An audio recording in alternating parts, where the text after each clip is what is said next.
আজকে ছোট্ট করে একটি আলোচনা করব। আমার এতটুকু বয়সে আমি দারিদ্রতা দেখেছি, আমি কষ্ট দেখেছি, আমি পথচারী ছোট্ট বাচ্চাদের ভিতরে খাবারের হাহাকার দেখেছি।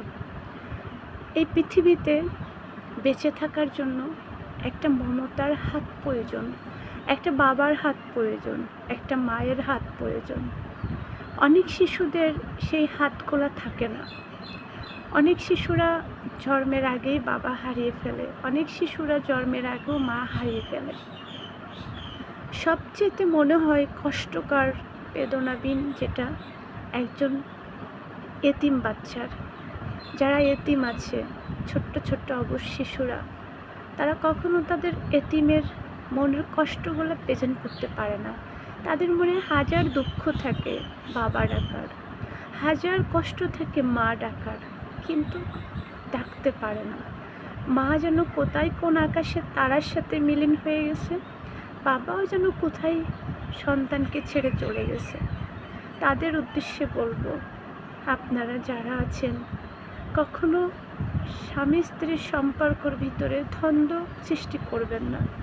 কারণ একটা সন্তান আপনার ভুলের কারণে সে কষ্ট পাবে, একটা মায়ের ইসের কারণে একটা সন্তান আঘাত পাবে।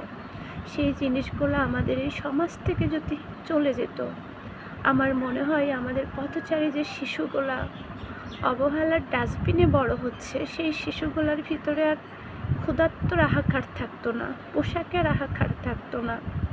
এই জাতি এবং সমাজকে আমি কিছু প্রশ্ন করি, এই জাতিটা এমন হতে পারে না যে সুন্দর একটি সোনার বাংলাদেশ, যেখানে কোনো শিশু নির্যাতন হবে না, শিশুরা অভাবে, খাবার অভাবে, চিকিৎসার অভাবে যাদের কষ্ট পেতে হবে না। এই সমাজে যারা মানসিক প্রতিবন্ধীরা আছে পড়ে, তাদের জন্য একবেলা খাবারের ব্যবস্থা, এটা কি আমরা করতে পারি না? এগুলো আমরা কেন করতে পারি না? আমরা সবাই মিলে যদি কাজ করি, তাহলে এই জিনিসগুলো অবশ্যই হবে। আমরা সুস্থ, আমরা চাইলে খোদার কথা বলতে পারি, আমরা চাইলে আমাদের ব্যথার কথা বলতে পারি, কিন্তু যারা বলতে পারে না, সেই সব মানুষের পাশে কি আমরা দাঁড়াতে পারি না?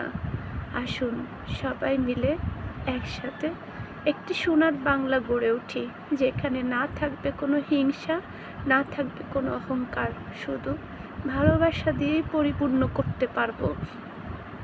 এই জীবনে আমরা কতটা সময়ের জন্য আছি আমরা নিজেরা জানি না। এখন কথা বলতেছি, একটু পরে নাও বলতে পারি।